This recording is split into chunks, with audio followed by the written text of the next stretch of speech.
Ao que está assentado sobre o trono e ao Cordeiro sejam tributadas ações de graças e honra e glória e poder por todos os séculos. Missão Evangélica Boas Novas. Programa Boas Novas. O que jamais passou pela mente de pessoa alguma em toda a história do gênero humano, salvação eterna, vida eterna de graça, sem participação humana nenhuma, é o que pregamos, porque é isso que significa o Evangelho da Graça do Senhor Jesus.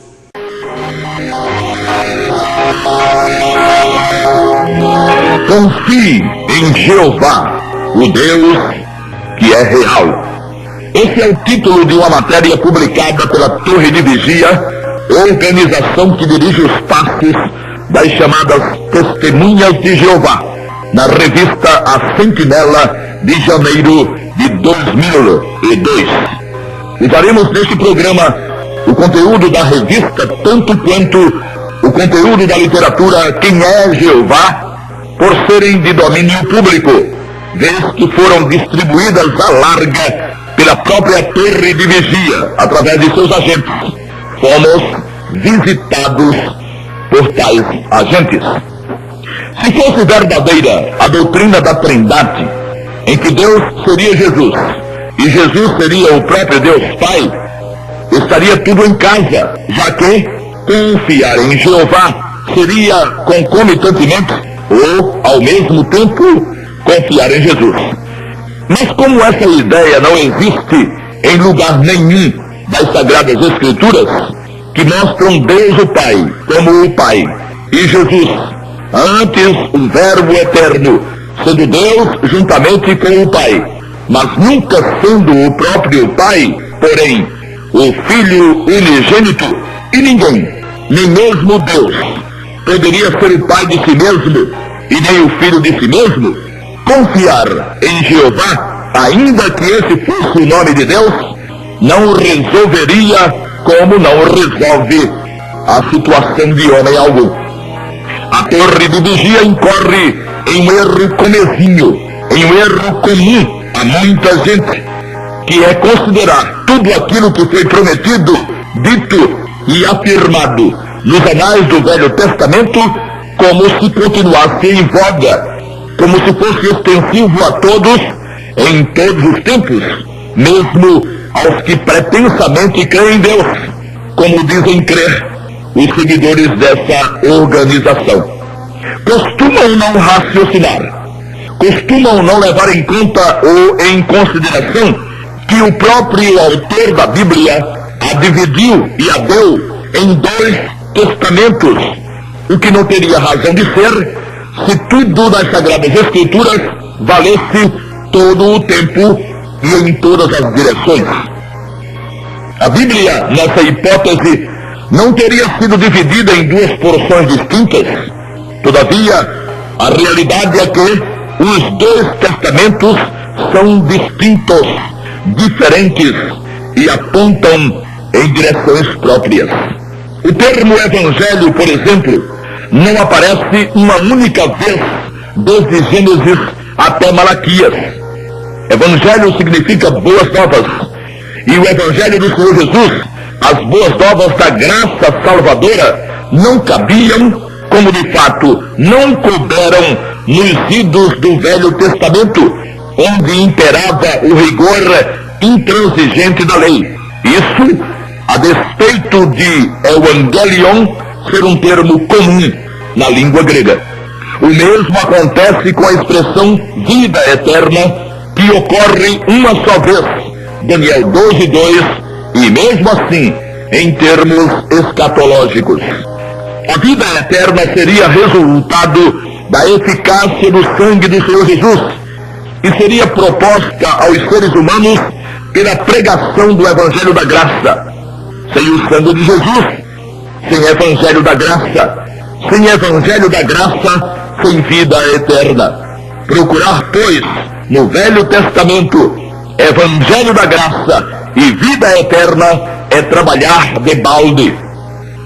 Mas é o que muitos têm feito, e insistem em encontrar no Velho Testamento tudo o que podem encontrar no Novo Testamento. A eficácia do sangue de Jesus, a mensagem salvadora do Evangelho da Graça, a proposta de vida eterna pela invocação do nome do Salvador, a Igreja, e a notícia fantástica do arrebatamento, pois alegam: Bíblia é Bíblia. Bíblia é Bíblia para os tais, tanto quanto fé é fé. Estribam-se, fundamentam lá suas convicções no fato verdadeiro de ser Deus, o Pai, maior que o Senhor Jesus, que é o Filho, sendo também Deus.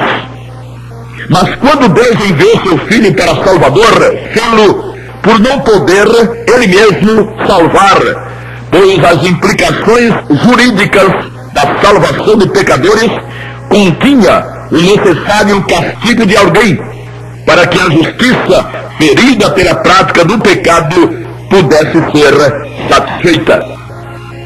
E como os pecadores eram homens de carne e ossos, o Salvador deles também teria que estar nas mesmas condições, para, nas mesmas condições, enfrentar as mesmas dificuldades, vicissitudes e tentações, e vencendo-as, ser castigado pela justiça divina, só depois do que poderia substituir aqueles que nele confiassem e o invocassem para a salvação.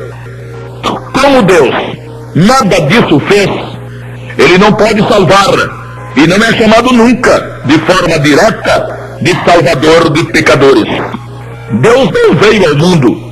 O que está dito é que ele deu o seu Filho ao mundo. Ele enviou seu Filho ao mundo. João 3, 16 e 17. Assim, confiar em Jeová para a salvação, na hipótese de ser esse o nome de Deus, é o mesmo que ir a juízo confiando no juiz, sem constituir advogado. Ninguém, em nenhuma causa humana, conseguirá que um juiz defenda seus interesses.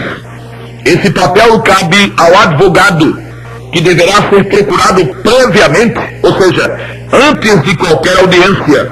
O juiz julga e aplica a sentença. Deus enviou o Verbo eterno, que se fez Jesus, porque sendo ele, Deus, a parte ofendida pelo pecador, e sendo ele justo, não teria como abrir mão do castigo que o pecador, ou que o pecado do pecador, e o pecador em pecado precisavam receber. De nada adianta um pecador perdido em seus pecados confiar em Jeová, confiar em Deus. Que poderá, ou que poderia Deus fazer por ele, pecador, sem ter os recursos para o perdão, sem ter o preço exigido por sua justiça? O que poderia usar Deus para deixar sua justiça satisfeita em relação a uma pessoa que muito nele confiasse, mas sendo pecadora? Deus é real, claro que ele é real. Grande novidade essa. Deus é fiel. E como poderia ele não ser fiel? Mas qual a fidelidade que Deus pode demonstrar em relação a quem, diferentemente dele, não consegue ser fiel? E mesmo muito se esforçando, peca, falha, transgride a lei. Os seguidores da Torre de Vigia vivem impressionados com esse suposto nome de Deus e alardeiam aos quatro cantos serem suas testemunhas.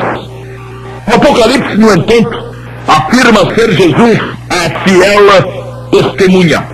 E até a tradução Novo Mundo verteu corretamente dessa vez: a fiel testemunha. E se Jesus é a fiel testemunha de Deus e não uma fiel testemunha, só pode ser porque ninguém mais é testemunha fiel. E testemunha falsa não serve. Nem servem testemunhas falsas e nem afirmações falsas, como a que foi feita na literatura Quem é Jeová? Lá está escrito: Jeová não se ira facilmente e está pronto a perdoar nossos erros. Quem vive e morre acreditando nisso, vive e morre em trevas. Onde é que está escrito que Deus está pronto a perdoar os pecados de pecadores? Lá no Velho Testamento, nos Salmos. E aí, é só pegar uma afirmação feita nos livros dos Salmos, feita por um salmista que era judeu, e a quem haviam sido feitas promessas de perdão relativo, pois tais promessas apontavam para o ungido, para o Messias, para o Cristo. Tanto assim era que todo ano o perdão se repetia no dia apropriado, o Yom Kippur, e nada de perdão definitivo, porque era impossível que o sangue de touros e de bodes tirasse os pecados, Hebreus 10:4, e aí pega-se isso e transfere-se para os dias de hoje, e para todas as gentes, tribos, povos e etnias da terra. Mas com que autoridade ou baseado em que alguém faz isso? Quando o Senhor Deus deu o perdão relativo, Ele o vinculou ao sacrifício de animais, até que o verdadeiro sacrifício fosse consumado. E quando o sacrifício foi consumado, o Senhor Deus instruiu os homens, através do próprio Filho, da necessidade ou sobre a necessidade de apelarem para Ele, o Filho, Jesus, crucificado, a fim de terem os pecados perdoados, já que existia agora uma base jurídica para tanto. Deus nunca esteve pronto a perdoar pecados de ninguém. Injusto não perdoa. Nem mesmo os pecados dos filhos de Israel foram definitivamente perdoados. Abraão, que o diga, permaneceu no Hades até a morte do Senhor Jesus. O apóstolo Paulo, escreveu, subindo ao alto, levou cativo o cativeiro, Efésios 4:8. Tendo morrido, Jesus desceu ao Hades, cumprindo todo o percurso que caberia ao homem pecador. E encontrando lá Abraão e tantos quantos haviam morrido debaixo da promessa, os levou para o paraíso, onde aguardam o arrebatamento. Dizer também que o paraíso significa ou ficava junto ao Hades, e que o seio de Abraão já seria o paraíso, é não dizer nada que se aproveite. Abraão esteve no Hades, ainda que na parte superior dele. Só com o sangue de Jesus, o perdão tornou-se total e definitivo. Mas ninguém jamais teve perdão total e definitivo só porque Jesus morreu e ressuscitou. E ninguém jamais teve perdão total e definitivo por ter afirmado confiar em Jeová ou em Deus. Isso não existe. Quem não o descobrir agora, descobri-lo-á depois, em situação de desespero e de miséria. Sem fé é impossível agradar a Deus. E a fé que agrada a Deus não é a fé que exalta seus grandes feitos, que rompe em expressões de assombro e de admiração pelas obras da criação e pelas demonstrações de poder. A fé que agrada a Deus sobremaneira é a fé em sua palavra, é a confiança em sua palavra.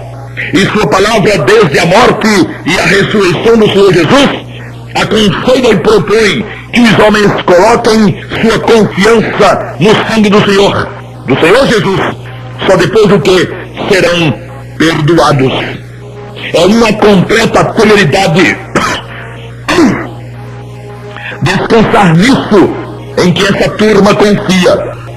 Em uma outra afirmação, a literatura da Torre de Vigia registra: a fim de cumprir suas promessas, ele, Jeová, se torna o Criador, o Juiz, o Salvador, o sustentador da vida e assim por diante. Atribuir a Deus uma possibilidade que ele, a parte do sangue de Jesus não pode exercer, não é coisa inteligente. E nem isso é temer a Deus. O Senhor Deus foi salvador do povo de Israel de situações de perigo em relação a outros povos. Em situações de conflito, sendo muitas vezes os inimigos do povo da promessa mais numerosos e mais poderosos, Deus estendeu seu braço e salvou seu povo. Agora, confundir esse tipo de salvação com a salvação para a eternidade, usando os textos do Velho Testamento, é cavar a própria sepultura em termos espirituais e eternos. Muitos entendem que para Deus tudo é possível, como se ele pudesse violentar suas próprias leis e suas próprias determinações.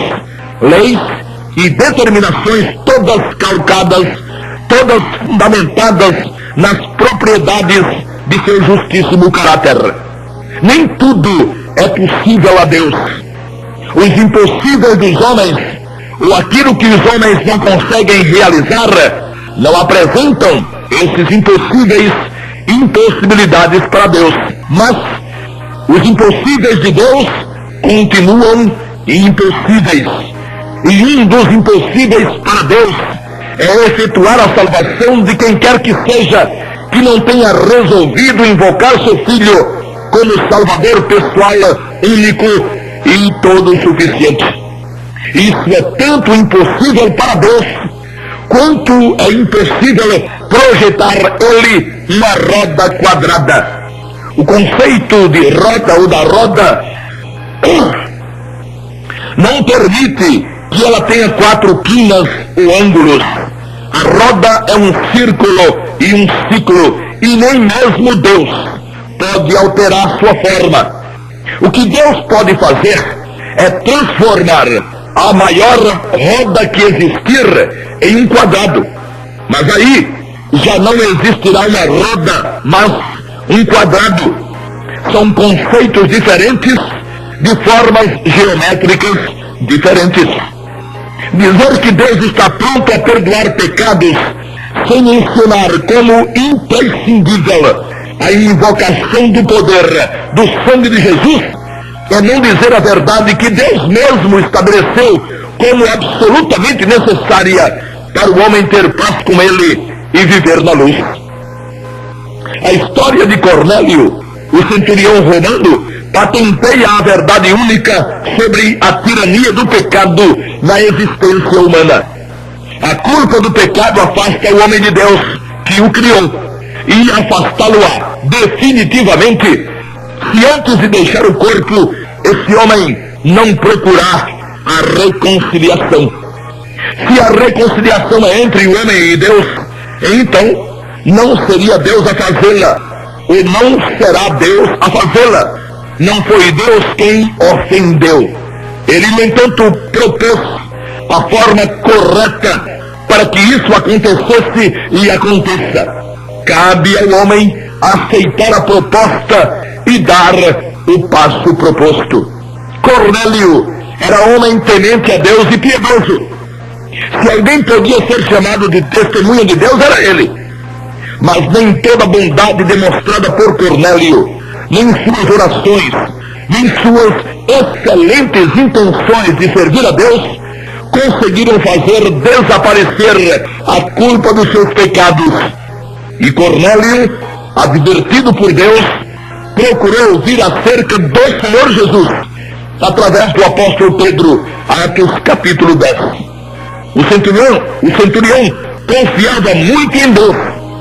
Infelizmente, porém, nem toda a confiança do mundo em Deus fará com que a culpa do pecado seja retirada de sobre aquele que confia. E Cornélio continuava em seus pecados. E um homem em seus pecados é um homem em franca inimizade com Deus. Ou seja, é um homem perdido. A afirmação do apóstolo Pedro a Cornélio, nesse contexto, no contexto do pecado e de suas implicações eternas, foi: a este Jesus dão testemunho todos os profetas de que todos os que nele creem receberão o perdão dos pecados pelo seu nome. Atos 10, 43. Não padece qualquer dúvida a afirmação do apóstolo. Cornélio não teria o perdão dos pecados por confiar em Deus, mesmo com o nome de Jeová. Isso ele já fazia, ou seja, ele já confiava em Deus. E mesmo assim, continuava em seus pecados, continuava perdido, afastado de Deus, de quem tanto queria ficar junto. Cornélio, então, ouvindo a verdade através do apóstolo, resolveu abrir mão de ser testemunha de Deus, coisa sem nenhum futuro, e aderiu imediatamente à fé e confiança no Senhor Jesus crucificado, fazendo-se sua testemunha, porquanto dali por diante testemunhava e testemunhou a todo momento da regeneração ou do novo nascimento, do perdão, da reconciliação, da justificação, da adoção de filhos e de tudo em si que o Santo Espírito comunicou ao seu Espírito, estando ele para sempre remido. Ninguém jamais houve que tivesse recebido o perdão dos pecados pelo nome de Deus. Tenha sido esse nome Alá, Tupã, Yahvé, Krishna, Jeová ou qualquer outro. O perdão dos pecados só foi possível e só é possível pelo nome de Jesus. E ele não acontece de forma automática, como muitos imaginam. Falou em Deus, chamando-o de Jeová ou não. Falou em Maria, chamando-a de Mãe de Deus, e já estaria o religioso em paz com a justiça divina. A coisa não é assim. A torre de vigia concita seus seguidores a considerarem que Deus é real. Isso até parece de grande monta, mas não é capaz de impressionar a Deus. No mesmo Cornélio, com todas aquelas virtudes, conseguiu impressionar a Deus a ponto de ter os pecados perdoados. O que deveria incomodar esses religiosos é, ou deveria ser, a culpa dos seus pecados. Viver a vida atrás de Jeová, sem invocar o nome do Senhor Jesus, ou atrás de Maria, sem invocar o nome do Senhor Jesus, ou atrás do sábado ou do domingo, sem invocar o nome do Senhor Jesus, ou viver atrás de Jesus mesmo, sem invocar o seu nome, é viver em um barco furado, em um poço sem fundo, é viver tentando tapar o sol com uma peneira. Sem derramamento de sangue não há remissão. Hebreus 9, 22. Quem não levar a sério esse conceito pode ter levado a sério todos os demais conceitos teológicos e filosóficos de todo mundo, e ainda assim partirá para o outro lado da existência sem ter a remissão dos pecados, partirá sem paz com Deus, partirá em trevas. Quem teimou e se foi, já sabe que é assim. Quem continua a teimar, saberá depois.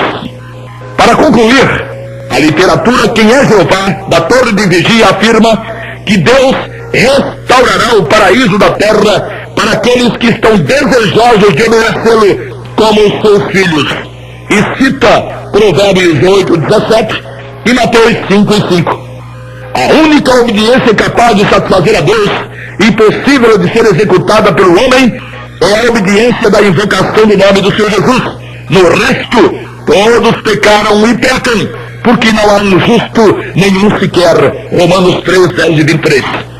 Se Deus fosse esperar para colocar nesse suposto paraíso aqueles que obedecessem seus mandamentos, não iria chegar ninguém lá. Além disso, os textos citados não respaldam a ideia da torre de vigia. Provérbios 8, 17 não contém uma afirmação de Deus como o pessoal lá imaginou. Usando a sabedoria que Deus lhe deu, o sábio Salomão dá ou deu voz à sabedoria, e é ela quem diz o que a torre de vigia citou na literatura como se fosse Deus. Perceba esse contexto, Provérbios 8, 12. Lá está escrito: eu, a sabedoria, habito com a prudência e acho a ciência dos conselhos. O Senhor me possuiu no princípio de seus caminhos e antes de suas obras mais antigas. Desde a eternidade, eternidade foi ungida desde o princípio, antes do começo da terra. Antes de haver abismos, foi gerada. E antes ainda de haver fontes carregadas d'águas. Ainda ele, Deus, não tinha feito a terra, meus campos, nem sequer o princípio do pó do mundo. Quando ele preparava os céus, aí estava eu. Provérbios 8, 12, 22, 23, 24, 26 e 27. Salomão, nos capítulos 8 e 9 do livro dos Provérbios, deu vida e voz à sabedoria, a mais excelente das conquistas de um ser humano. Só que a torre de vigia menciona a voz da sabedoria como se fora a voz de Deus. Provérbios 8 e 17 nem é a afirmação de Deus e nem diz nada sobre um suposto paraíso na terra para aqueles que tivessem sido obedientes ao Senhor. O segundo texto, Mateus 5 e 5, contém de fato uma promessa ainda no âmbito da lei, que o Senhor Jesus cumpriria ao longo de seu ministério. Disse o Senhor: bem-aventurados os mansos, porque eles herdarão a terra. Mas, onde é que estiveram os mansos entre os que já partiram para a eternidade? E onde estão os mansos entre os que estão aqui? Mansos que não levam em consideração o que o Senhor Deus determinou na questão da salvação? Mansos que teimam em testemunhar de Jeová, que nunca esteve em um corpo, enquanto recusam terminantemente testemunhar de Jesus, que aqui esteve em um corpo carnal para constituir-se no Salvador. Mansos que aclamam Jeová, dizendo confiar nele, mesmo contrariando sua vontade, só porque ele é mais antigo, maior e mais poderoso, mesmo sem jamais ter derramado uma só gota de sangue para a remissão de pecado algum. Não é assim que a coisa funciona. O plano para a salvação não foi estabelecido desse modo e nem nesses termos. Amigo ouvinte, acorde. Apele para o Senhor Jesus. Invoque-o como seu salvador pessoal. E assim, você será feliz para sempre. Amém.